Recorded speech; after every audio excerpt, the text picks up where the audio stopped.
Hello, welcome back to the channel. Today, we're diving right into how to use Trello's card bookmarking feature, a crucial tool for project organization.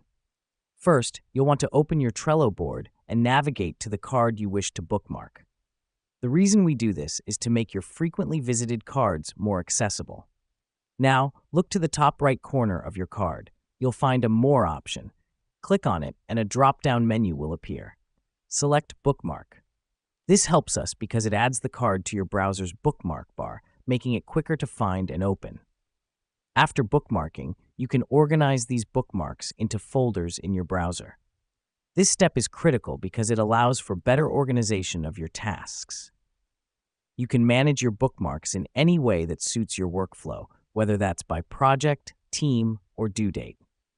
Now that we've done that, let me explain why this matters. Bookmarking your Trello cards helps you stay focused on your tasks without having to navigate through the entire Trello board. It also allows you to keep track of essential tasks or projects, thus increasing your productivity. Next up, you can share these bookmarks with your team. Here's what's happening behind the scenes. When you share a Trello card bookmark, you're giving your team direct access to that specific card. This is particularly useful for collaborative projects.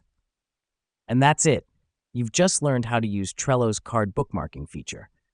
Remember, it's all about improving your workflow and making your tasks more manageable. Thank you for tuning in, and see you in the next video.